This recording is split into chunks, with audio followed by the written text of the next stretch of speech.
Timnas Indonesia akan menghadapi laga krusial melawan Bahrain dalam lanjutan kualifikasi Piala Dunia 2026.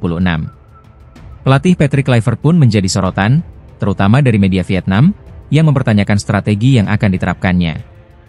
Setelah kekalahan telak 1-5 dari Australia, Timnas Indonesia kini harus memenangkan laga melawan Bahrain dan Cina untuk menjaga asa lolos ke Piala Dunia 2026.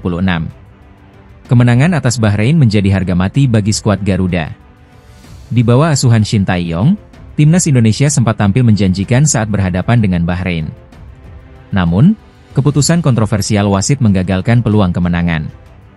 Kini, dengan komposisi yang lebih kuat dan bermain di kandang sendiri, peluang untuk meraih 3 poin terbuka lebar. Meski begitu, media Vietnam, Soha, justru menyoroti strategi Kluivert yang berencana kembali menerapkan permainan menyerang. Mereka menilai pendekatan ini berisiko, mengingat taktik serupa gagal saat melawan Australia. Setelah kalah telak dari Australia, apa rencana Timnas Indonesia dalam pertandingan bertahan hidup melawan Bahrain, tulis Soha. Dalam artikelnya, media Vietnam itu menegaskan bahwa Timnas Indonesia wajib menang demi menjaga peluang lolos ke putaran selanjutnya. Namun, mereka juga mengingatkan bahwa Kluivert harus lebih fleksibel dalam menerapkan strategi.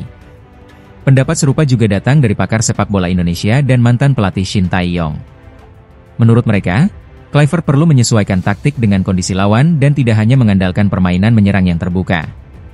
Menanggapi kritik tersebut, Patrick Kluivert menegaskan bahwa ia tetap akan memainkan strategi menyerang, tetapi dengan pendekatan yang lebih agresif. Yang terpenting adalah meraih hasil yang baik. Tentu saja kami mengincar kemenangan. Jadi mungkin Timnas Indonesia akan memilih gaya permainan menyerang yang lebih agresif, ujar Kluivert.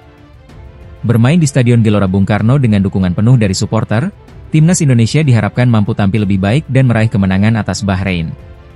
Jika berhasil menang, skuad Garuda akan semakin dekat untuk mengamankan satu tempat di putaran berikutnya kualifikasi Piala Dunia 2026. Timnas Indonesia menghadapi ancaman gagal lolos langsung ke Piala Dunia 2026 setelah kekalahan telak 1-5 dari Australia dalam lanjutan putaran ketiga kualifikasi Piala Dunia 2026 zona Asia. Hasil buruk ini membuat skuad Garuda harus berjuang lebih keras untuk menjaga asa tampil di ajang sepak bola terbesar dunia. Dalam pertandingan yang digelar di Sydney Football Stadium pada 20 Maret 2025, Timnas Indonesia harus mengakui keunggulan Australia. Kekalahan tersebut membuat Indonesia turun ke peringkat keempat klasemen grup C dengan 6 poin dari 7 pertandingan. Dengan hanya 3 laga tersisa melawan Bahrain, Cina, dan Jepang, peluang untuk meraih tiket otomatis semakin berat. Di puncak klasemen, Jepang sudah memastikan diri lolos ke Piala Dunia 2026 dengan koleksi 19 poin. Sementara itu, Australia berada di posisi kedua dengan 10 poin, disusul Arab Saudi dengan 9 angka. Situasi ini membuat perebutan satu tiket tersisa di grup ini semakin sengit, dengan 5 negara, Australia, Arab Saudi, Indonesia, Bahrain, dan Cina, masih memiliki peluang. Ketua Umum PSSI, Erick Thohir, mengakui bahwa skenario ini adalah risiko yang harus dihadapi Timnas Indonesia. Dalam wawancara terbaru, ia menegaskan bahwa PSSI tetap berkomitmen untuk membawa skuad Garuda ke Piala Dunia 2026 dengan berbagai upaya maksimal. Itu risiko yang harus kita hadapi. Mimpi bukan hanya sekadar impian, tetapi harus diwujudkan dengan usaha nyata.